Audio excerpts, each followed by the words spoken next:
What's crackin'? My name is Hans, and for today's video guys, i-share natin sa inyo kung paano kayo guys makakapag second advancement kahit free to play lang kayo. So guys, ituturo natin yan sa inyo, and syempre guys, pakita muna natin sa inyo na talagang in process pa lang tayo guys doon sa second advancement. So pag clinic natin tong craft, ayan, specialize, so siguro dito na lang sa class. And pakita natin sa inyo guys. Okay, so malapit na tayo magka-second advancement dito. So meron na tayong 47 guys dito na seal of advancement. Okay na yung ating higher seal. Morion natin is 10. And syempre meron tayo ditong gold. So yung Morion ko guys is dapat 12 yan. So ayan. Ito, hindi kasi ito nakalaki. So bali 17 na yung Morion ko dyan. So ituturo natin sa inyo guys step by steps kung ano ba yung ginagawa ko dito. So first one nating pag-uusapan guys is eto. So punta tayo sa class. Okay, so yung materials na kailangan nyo and paano nyo yun guys mapa-farm. Dito tayo guys sa higher seal of advancement. So punta muna tayo guys sa base. And pakita natin sa inyo sa mga hindi pa nakakaalam. Baka hindi nyo alam guys na pwede siyang bilhin dito. Which is ang kailangan nyo lang gastusin dito guys is 30k. So, nagkaroon kasi dati ng event dito sa Nightcross, which is binibigyan tayo ng opportunity makabili ng 3 higher seal agad. At syempre, mabilis yung bigayan ng guild coin nun. Kung medyo late na kayo at kulang na yung pera nyo, medyo mahirapan kayo dito guys sa higher seal. So, ayan. So, pwede nyo gawin guys is mag-boss hunt kayo. At yung boss hunt na yun guys sa BH yun. So, kumbaga mag-aabang lang kayo doon at tatry nyo guys makapulot. Kaso, masyadong risky yun kasi pwede kayong mamatay. Ang kapalit lang nun guys is yung insignia at yung gold nyo. Kasi lagi kayong i-enter sa BF, which is itong Battlefront. And gagastos kayo dyan guys ng 25k pag mag-enter na kayo. At yung insignia naman guys is mababawasan yan kapag namamatay kayo. Ngayon, since nasagot na natin guys yung sa higher seal, kasi pwede nyo rin naman yan mapulot guys. At ayan, pwede rin naman kayong bumili. Kaso free to play nga lang tayo. So yung diamonds natin, dapat tinitipid natin yan. At dapat yung gagawin natin dyan is medyo on point tayo when it comes to buying and decision making. So ngayon guys, ang second naman nating pag-uusapan. So balik tayo sa class. Ang next naman dito guys is eto. So eto guys yung Morion. So kung mapapansin nyo yung Morion ko, 2 days ko lang finarm yun, nagkaroon na ako ng 17 dito guys na Morion. So paano ko ba yan ginagawa guys? So ganito lang yan. Pupunta ka lang dito guys sa dungeon. Ayan. Tapos dito ka sa level 30. Ngayon magpapalit ka ng class. So kailangan ayan arrow. So lalo na kapag melee ka, ang ginagawa ko, nagpapalit ako into archer. So, once na maging archer na ako guys, kailangan mo ng potion na ito, pampabilis umatake. Ayan, Drought of Onslaught. So, pakita natin sa inyo. Ayan guys. So, kailangan nyo yan para bumilis kayong umatake kasi meron yung 20% na attack speed. Ngayon, pag nandun na kayo guys, kailangan nyo maghanap doon ng taong ipaparty nyo. So, ito, pinagbabawal na technique to guys. Hindi ko to nire-recommend, pero nakadepende yan sa inyo. Okay? So, ayan, ganito yung ginagawa ko. So, pwede kayo mag-party. Ayan, naka-auto party. For example, eto si Example City. Sakto rin yung name niya. Tapos dito, nagpa-farm ka na dito guys ng Morion. Hindi ko magawang pumasok dito sa Morion guys. Kasi gagawin natin siyang content. Kaya hindi ako pwedeng pumasok kasi mababawasan yung oras natin ng pag-farm. Okay? So, ngayon, eto si Example City. Okay? So, ngayon, nagpa-farm na tayo ng Morion dito. Nagpa-farm din siya. Pag chinek mo yung party, naka-sequential yan. Kapag nakapulot ka na ng Morion, i-disband mo lang yan. Okay? Tapos, ipaparty mo siya ulit. Unfortunately, wala na siya dito. Pero ganun lang. Ipaparty mo siya ulit.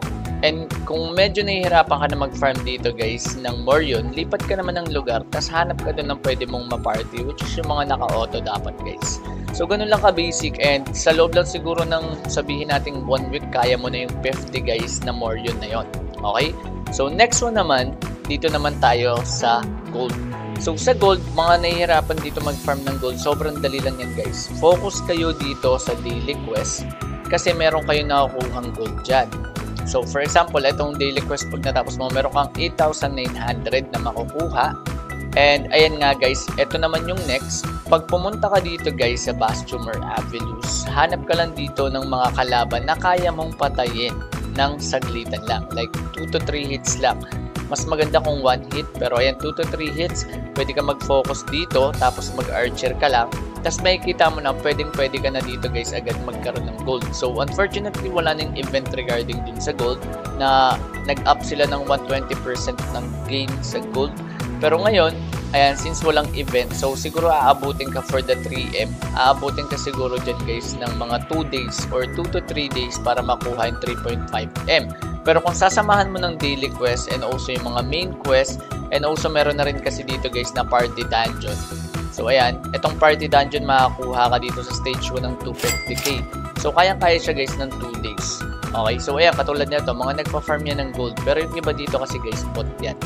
So, ganun lang ka-basic. Eto, nagpa-farm yan ng gold kaya nandito yan. Or nagpa-farm yan sa collection. So, yung gold hindi siya big problem. Kaya, kayo nang bahala sa discarte nyo. Ngayon, eto naman guys yung pinakamahirap dito na materials, which is Seal of Advancement. So, ngayon guys, merong tatlong way para makuha yan. Pwede nyo makuha yan sa loot. Okay, so paliwanag natin kung saan yung mga loot na yon. Okay, and papaliwanag natin kung kailan nyo siya gagawin. So, ngayon, dito sa dungeon, sa Erleta, meron yan Seal of Advancement. Pwede kayo mag-focus dito, AFK nyo lang kasi medyo safe naman dito. Diyan kayo magpa-farm sa Seal of Advancement dito sa Erleta. Huwag kayo dito sa level 13, alam ko maraming bot dito. Check natin. So, ayan, pwede kayo mag-farm dyan, AFK nyo lang. And yan, pag nakakuha kayo ng Seal of Advancement, malaking bagay yan. So, ayan nga guys, maraming bot dito. Kaya di ko yan nire-recommend. Okay, so dito tayo banda sa level 40. Ayan. Pwede kayo mag-farm dyan guys. Okay, so ayun, nag-out lang yung character natin. Pero ganun lang ka-basic guys. Pwede kayo mag-farm doon ng Seal of Advancement. So ngayon, ayun yung unang way which is yung mga dungeons. Like meron tayo sa Masarta. And also, meron din naman sa Battlefront. So yung Battlefront guys, mas maraming nalulot doon. And sa Masarta rin guys. Ayan, sa dungeon. So ito, special. Ayan, sa Masarta, meron dyan Seal of Advancement. So ngayon sa BF ganun din, kaso lang sa Masarta and sa BF guys is medyo delikado kasi pwede kang mapatay doon. Ngayon ayun yung unang way para magkaroon ka ng Seal of Advancement.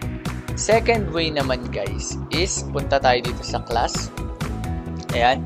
Ang second way para magkaroon ka dito ng Seal of Advancement is through boss hunt. So pupunta ko ulit ng Battlefront or either doon sa Masarta. At itatry mo guys pumatay ng boss. Or kahit hindi ka pumatay ng boss, aabang ka lang, kumbaga mag-lurking ka lang dun or magnanakaw ka hanggang makapulot ka ng Seal of Advancement, which is ayun yung risky way din. Same lang din siya pag pumunta ka ng Battlefront or Masarta kasi marami nag-iikot doon at papatay sa'yo mga taga-ibang server. So ngayon, dalawa na yung way na binanggit natin. At syempre, yung pinaka-last na way dito guys is yung through exchange. So, eto yung ginagawa ko and nagkakaroon ako dito ng at least 2 to 3 Seal of Advancement every day. Hindi pa kasama dun yung pagpa-farm ko ng Seal of Advancement sa Battlefront, Masarta, or sa Erleta. So, pakita na sa inyo guys yung history. So, eto yung mga binibenta natin. Ayan, bumibili ako ng Seal of Advancement kung mapapansin nyo. Ayan. Tapos nakabenta tayo dito ng WS. Ayan, shoutout sa bumili na ito kung sino ka man. Ayan, nakapulo tayo WS sa Masarta. And nga guys, ang ginawa natin is, ayan, binenta natin siya. So pagkabenta natin, binili agad natin siya ng Seal of Advancement. So ngayon, magpupurchase ulit tayo, 92. So siguro hindi na natin siya antayin bumaba. So kasi ang kadalasan dito sa server namin, 92 to 95. Minsan nagna-90 siya. Kaso yun nga, 92 bilhin na natin yan kasi good price na rin yan. So ayun, 48 na guys yung aking Seal of Advancement. So paano ko ba yan pina-farm? Ganito lang ginagawa ko guys. Lalo na kapag may ginagawa ko, pag nasa labas ako or nagba-basketball. Kung ano yung mga collection items na mahal. For example, eto. Basta kaya nyo yung mga monster guys. Eto, collection dito. Kunyari, mababa pa level mo. Etong 5 color wing piece. Ang bentahan niya sa market is 6. Sobrang baba lang ng mga level niyan guys. Pwede ka mag-farm dyan. Ngayon, since mababa lang to sa akin, level 32 lang siya, pwede akong mag-farm dyan. At the same time, hindi pa ako mapapagastos dito ng mga gold. Ngayon, may chance ako makapulot din ng Orc Skull, kaso medyo mura yan. Pero ang pinaka-goal niya dyan is itong 5 color wing piece. So ngayon, try natin Dryland Lodging Area. So ganitong gagawin nyo guys. Click nyo lang itong schedule. Ako yung schedule ko nasa Bastion Gentle Breeze kasi ito yung dayland ko. Kasi pag pumunta ka doon, dito sa level 49 is ito. May possible na makapulot ako guys ng mga tier 2 items na magagamit ko para mag-improve yung character ko at the same time maibenta ko. So dito guys wala pa nagbebenta niyan. Ayan. So kung makakapulot ako niyan, sobrang laking upgrade niyan sa character ko. At the same time, medyo mahal din etong mga collection na meron dito. Ayan guys, 9 dias yan. So sobrang laki niyan. And eto guys, meron din dito. Ayan. So, ito Broken Arrow. Pwede ko rin yan ibenta. And Alluvial Gold Pouch, nakakapulot ako dyan. So, pwede ako pumunta dyan kung gusto ko rin talaga guys magkaroon dito ng opportunity makapulot ng mga blue items na to. Pero dun nga, katulad ng sinabi ko, pag pumunta tayo dito sa lodging area na to, may chance din naman dito kasi hindi lang siya tier 2. Okay? So, mas maliit lang din yung pagpipilian, kaya mas maliit din yung chance. Pero pakita natin sa inyo paano to. Since may bagong update about sa scheduler guys, is naka-autopods na yan. X lang natin to. Hanapin natin yung kanina. Okay, level 32 yan.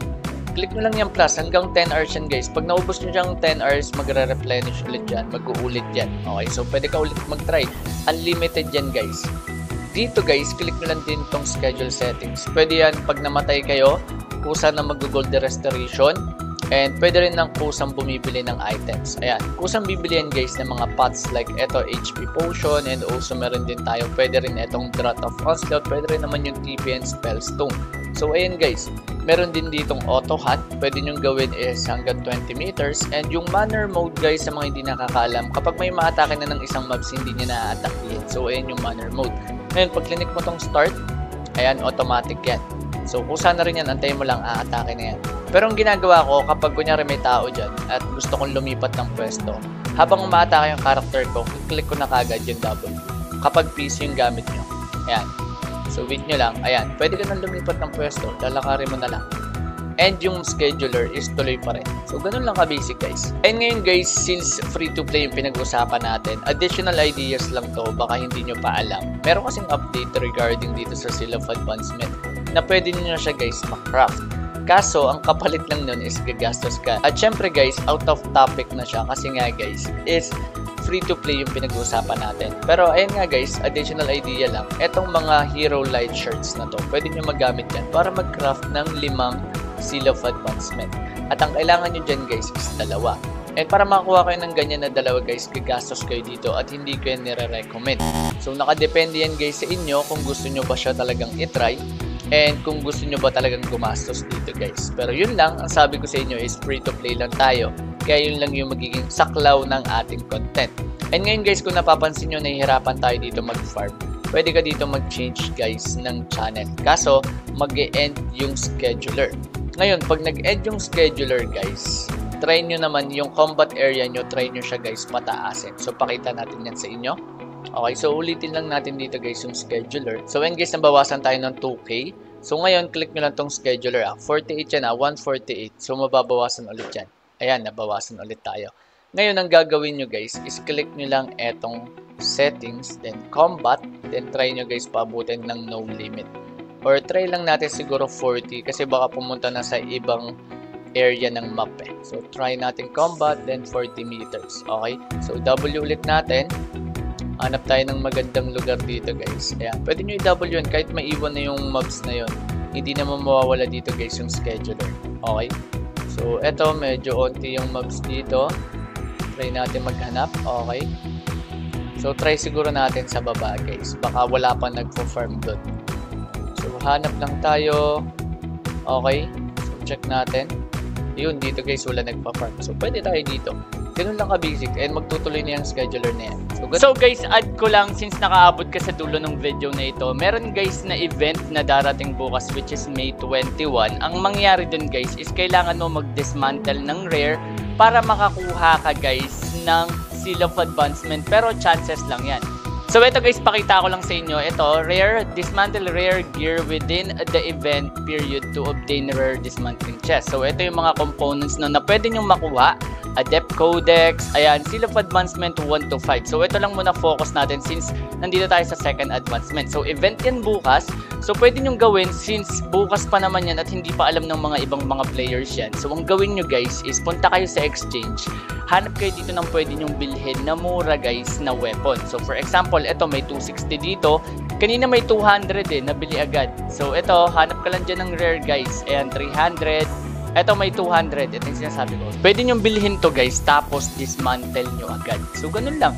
I-dismantle nyo. Wait nyo lang yung event. Saka kayo mag-dismantle. Para may makuha kayo doon na rare na chest. Which is ito yan guys.